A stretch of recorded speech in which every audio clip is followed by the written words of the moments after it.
ஸ்தோத்திரம். நன்றி ராஜா. அருமையான தேவனுடைய பிள்ளைகளே, இந்த வேளையிலும் நம்ம ஒரு வசனத்தை எடுத்து அதை தியானிக்க போகிறோம். யோசுவா 24ஆம் அதிகாரம் 15வது வசனம் இப்படியா சொல்லுகிறது: நானும் என் வீட்டாருமோ வென்றால் கர்த்தரையே சேவிப்போம். நானும் என் வீட்டாருமோ வென்றால் கர்த்தரையே சேவிப்போம். இந்த வசனம் எல்லா வீட்லையும், ஆல்மோஸ்ட் எல்லா வீட்லையும் நம்ம வந்து எழுதி வச்சுருக்காங்க, ஸ்டிக்கர் ஒட்டியிருக்காங்க. எங்கே போனாலும் இந்த வசனம் இருக்குது. ஆனால் அந்த வசனம் வந்து நமக்கு எல்லாருக்கும் ரொம்ப தெரிஞ்ச வசனம். ஆனால் ரியாலிட்டியில் நம்ம அதை வந்து ப்ராக்டிக்கலாக நம்ம கைட்டு செய்கிற ஒரு காரியத்துலேயும் நம்ம செய்கிறோமா? நம்மளை வந்து கடவுளுடைய வேதத்தை குறித்து, கடவுளை பற்றி அறிய வச்சு, அவருடைய வேதத்தை குறித்து, அவருடைய வார்த்தை குறித்து அந்த ஞானத்தை கொடுத்து, அந்த வார்த்தைகள் நம்ம காதில் தினமும் கேட்கும்படியாகவும், நம்முடைய நாவில் அவருடைய துதி இருக்கும்படியாகவும் நம்மளை வந்து பிரித்தெடுத்து வச்சிருக்கிறாரு. ஒரு பிரித்தெடுக்கப்பட்ட ஒரு கூட்டமாய் கடவுள் வந்து வச்சிருக்கிறாரு. அப்படிப்பட்ட கூட்டத்தில் இருக்கிற நம்ம வந்து இந்த ஹோல் வேர்ல்டு பார்க்கும்போது நம்ம வந்து மற்ற எல்லாரையும் போல இல்லை. நம்மளை வந்து ராஜரீக சந்ததியாயும் பிரித்தெடுக்கப்பட்ட சந்ததியாயும் அவர் வந்து தனியாக வச்சிருக்கிறாரு. ஒரு ராயல் ப்ரீஸ்டோட நம்மளை வந்து தனியாக வச்சிருக்கிறாரு. அப்படி வச்சிருக்கிற அவர் கொடுத்த அந்த வார்த்தை நம்ம வந்து வாய்க்கு நிறைய தடவை சொல்ல, நானும் என் வீட்டாரும் என்றால் கர்த்தரையே சேவிப்போம்னு. ஆனால் நம்ம சேவிக்கிறோமா? அதை தான் நம்ம இன்னைக்கு வந்து ஆராய்ந்து பார்க்க வேண்டியவங்களா இருக்கிறோம். நம்மளை வந்து கடவுள் ஒரு இடத்துல நம்ம குடும்பத்தை வச்சிருக்கிறாரு. நம்ம குடும்பத்தை பற்றி வெளியில் மற்றவங்க கிறிஸ்துவை அறியாதவர்கள் அவங்க என்ன சொல்கிறாங்க? அவள் வந்து சண்டே ஆனால் சர்ச்சுக்கு போயிடுவாங்க அந்த குடும்பம் அப்படின்னு சொல்கிறாங்களா? அந்த வீட்டில் வந்து துதி எப்போவுமே கேட்டுகிட்டே இருக்கும் அப்படின்னாங்க. அவங்க வந்துட்டு இந்த மாதிரி காரியங்களெல்லாம் அவங்க செய்ய மாட்டாங்க, ஏன்னா அவங்க கிறிஸ்தவர்கள் அப்படின்னு சொல்கிறாங்களா? இல்லை அவங்க வந்துட்டு அங்கே ஒரு கால் இங்கே ஒரு கால் அப்படின்னு அவங்க இருக்காங்க, கோயிலுக்கு போவாங்க ஆனால் வந்துட்டு ஓகே அந்த மாதிரி சொல்கிறாங்களா? கடவுள் வந்து இன்னைக்கு நம்ம எல்லாரையும் பற்றி கேட்குறாரு. எந்த மட்டும் நீங்கள் குந்தி குந்தி நடவீர்கள், ஒரு காலை அங்கே வச்சுட்டு ஒரு காலை இங்கே வச்சுட்டு எந்த மட்டும் நீங்கள் இருப்பீர்கள் அப்படின்னு கடவுள் வந்து நம்ம கேட்குறாரு. நமக்கு வந்து கடவுள்கிட்ட இருந்து கடவுள் நமக்கு வந்து ஏதாவது உணர்த்தும் போது, இப்படி தான் நீ செய்யணும், இது வரைக்கும் உன் குடும்பம் இப்படி செஞ்சிட்டு இருந்தது தப்பு, நீ இதை வந்து என்கரேஜ் பண்ணது தப்பு, நீ வந்து இப்படி போய் அவங்க கிட்ட சொல்லணும், ஏன்னா கடவுளாகிய நான் வந்து எனக்கு வார்த்தைகளை நான் எழுதி நான் உன்கிட்ட கொடுத்துருக்கேன், உன்னை வந்து அந்த இடத்துல நான் எழுப்பி வச்சிருக்கேன், உன் குடும்பத்தை நான் அந்த இடத்துல ஸ்திரப்படுத்தி நிலைப்படுத்தி வச்சிருக்கேன், அப்போ நீ வந்து உன்னை சுற்றி இருக்கிறவங்களுக்கு நீ இதை சொல்லணும் அப்படின்னு கடவுள் நமக்கு ஏதாவது உணர்த்தும் போது நம்ம சொல்கிறோமா? நமக்கு வந்து கடவுள் அந்த வார்த்தையை கொடுத்துருக்கிறாரு. அது எஸ்தர்ட்ட மொர்தெகாய் கேட்டது மாதிரி, இந்த காலத்தில் நீ வந்து அமைதலாக இருந்தால் ரட்சிப்பு வேறொரு இடத்துலேருந்து வரும். கண்டிப்பாக கடவுள் வந்து ரட்சிப்பார்.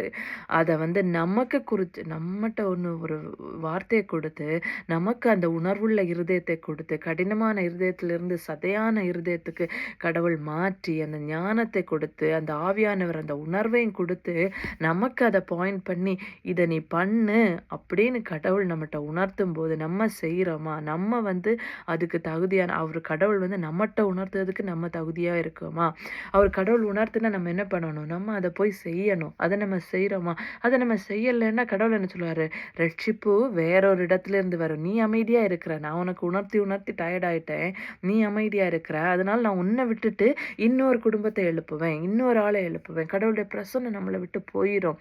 அது வந்து அந்த மாதிரி காரியங்கள் நம்ம வாழ்க்கையில் இருக்குதா அப்படின்னு நம்ம வந்து சிந்தித்து பார்க்க வேண்டியா இருக்குது. நம்ம குடும்பத்தை வசனத்தை கொடுத்து, ஜெபத்தை கொடுத்து, சபையை கொடுத்து, கடவுளை அறிகிற ஞானத்தை கொடுத்து, அந்த உணர்வை குறித்து, அவரை குறித்து நம்ம வந்து தெரிஞ்சு வைக்கிற மற்றவங்களுக்கு எப்படி இருக்கும்? சாட்சியாக இருக்கிறோமா? ஒரு கண்மலையில் நட்டப்பட்ட வீடை போல நம்ம குடும்பம் இருக்குதா?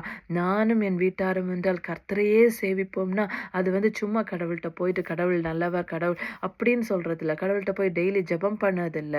நானும் என் வீட்டாரும் என்றால் கர்த்தரையே சேவிப்போம்னா அவர் திரும்ப நமக்கு சொல்றதையும் நம்ம செய்யணும் கண்டிப்பா. ஏன்னா ஒரு சும்மா வந்துட்டு ஒரு கூட்டம் ஜாதி அவர் பிரிச்செடுத்து வைக்கல, அதுக்கு வந்து மற்ற உலகத்தார போல நம்மளை வந்து வச்சிருக்கலாம். நம்மளை பிரிச்செடுத்துருக்காருன்னா கடவுள் வந்து நம்மளை கொண்டு ஏதோ அவருக்கு ஒரு திட்டம் இருக்குது.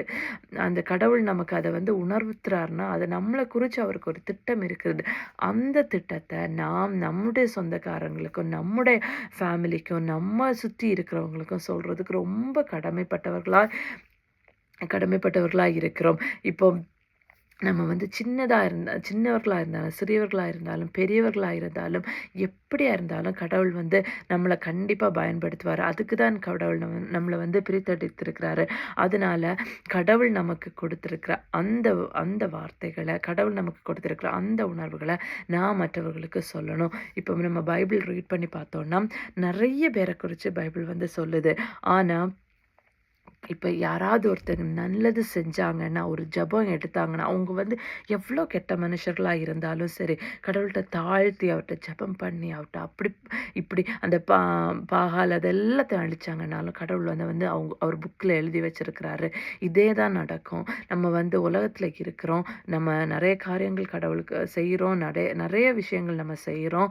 ஆனா, நம்ம ஒரு நல்லது செஞ்சா, கடவுள் அத உணர்த்தி, அத நம்ம கடவுளுக்காக உணர்த்தி செஞ்சா, அவருடைய புஸ்தகத்துல அவர் நமக்கு ஸ்டார் போட்டு அவர் வந்து எழுதி வைப்பாரு. இப்ப வந்து யோசப் இல்ல கடவுள் வந்து அத ஸ்டார் போட்டு நமக்கு எழுதி வைப்பாரு. அந்த மாரி ஒரு அனுபவம் தான் நமக்கு வேணும். யோசபாத்து வந்துட்டு அவர் ஜெபம் பண்ண அந்த இத வந்துட்டு எப்படி எழுதி வச்சிருக்கிறாரு கடவுளு. அம் யா யாபேஸ் அவரோட ஜெபத்த அவர் வந்து கடவுள் எப்படி நம்ம சின்னதா ஒரு விஷயம் பண்ணா கூட அது கடவுளுக்கு செஞ்சா அவர் வந்து கண்டிப்பா அத வந்து ஹைலைட் பண்ணி அவருடைய புக்ல வச்சிருப்பாரு. அதுக்காக தான் அவர் வந்து நம்மள வந்து பிரித்தெடுத்திருக்கிறாரு. நம்முடைய குடும்பத்த வந்து வச்சிருக்கிறாரு. அது ஒரு எந்த இடத்துல வைக்கணுமோ அந்த இடத்துல அவர் வந்து பிளான் பண்ணி வச்சிருக்கிறாரு. ஏன்னா அவருக்கு ஒரு பர்ப்பஸ் இருக்கு. இது நான் பிரித்தெடுத்த குடும்பம். இது நான் பிரித்தெடுத்த மகள். இது நான் பிரித்தெடுத்த மகன். இவங்க இது எனக்காக செய்யணும் அப்படின்னு அவர் வந்து ஒரு நோக்கம் நம்ம தாயின் கையில் கருவில் உருவாவதற்கு முன்னே நம்மை குறித்துகிற நோக்கம் அவருக்கு இருக்குது. அந்த நோக்கத்தை நம்ம வந்து நிறைவேற்றணும். ஒரு பக்கம் ஒரு கால் அந்த பக்கம் ஒரு கால் இந்த பக்கம் வச்சு நம்ம நடக்கக்கூடாது. எந்த மட்டும் குந்தி கொண்டு நடப்பீர்கள்னு கடவுள் நம்மளை கேட்டுறக்கூடாது. நம்ம வந்து கடவுள் எனக்கு இதுதான் கொடுத்திருக்கிறாரு, இதுதான் அவருடைய சத்தியம், இதுதான் அவருடைய வார்த்தை, இதை நான் சொல்லுவேன், இது வந்து கடவுள் எனக்கு கொடுத்தது, ரெஸ்ட் என்ன ஆகுதோ அது கடவுள் பார்த்த வழி. அந்த மாரி நம்ம இப்படி அமைதியா இருந்தா, ரட்சிப்பு வேறொரு இடத்திலிருந்து வரும். வேறொரு குடும்பத்திலிருந்து வரும். இல்ல நம்மட்ட இருந்த ஆசீர்வாதம் வேறொரு குடும்பத்துக்கு போயிரும். அப்படிப்பட்ட நிலைமைக்கு நம்ம வந்து ஆளாகக்கூடாது. அதுக்காக நம்ம இன்னைக்கு செல்ஃப் எக்ஸாமின் பண்ணி நம்ம ஜெபிப்போம்.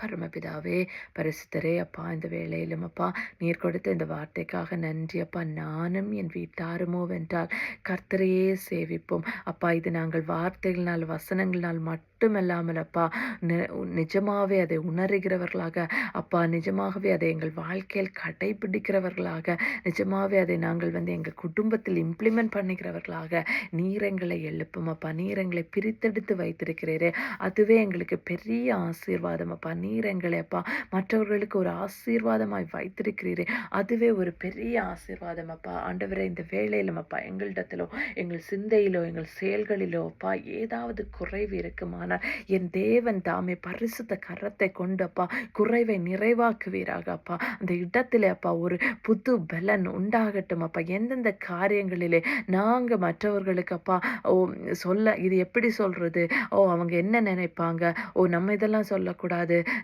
எனக்கு தெரியும், எனக்கு சத்தியம் தெரியும், ஆனா நான் இதை சொல்ல மாட்டேன் அவங்களுக்கு அப்படின்னு இருக்கிற அந்தந்த அந்தந்த காரியங்களிலே அப்பா என் தேவன் அப்பா அந்த இடத்துல ஒரு புது பலனை அனுப்பி அப்பா எங்களுக்கு முன்பாக சென்று அப்பா தடைகளை அப்பா எல்லாவற்றையும் சரி பண்ணி அப்பா கரடு முரடான பாதைகளை நேராக்கி அப்பா எங்கள் இருதயத்தை நாங்கள் உமக்கு நேராக வைத்து அந்த நீர் எங்களுக்கு கொடுத்த காரியத்தை செய்து முடிக்க என் தேவன் எங்களுக்கு கிருபை பாராட்டும் அப்பா. உம்முடைய கிருபை அப்பா இதுவரைக்கும் அப்பா நாங்கள் வலுவாமல் நிற்பதும் அப்பா சறுக்காமல் நிற்பதும் நீர் கொடுத்த கிருபை அப்பா. நீர் கொடுத்த கிருபையினால் அப்பா உம்மை துதிக்க, உம்முடைய நாமம் மகிமைப்பட, உம்முடைய நாமம் பறைசாற்றப்பட, உம்முடைய ஆளுகை எங்கும் வளர அப்பா நாங்கள் பிரயாசப்படுகிறோம் அப்பா.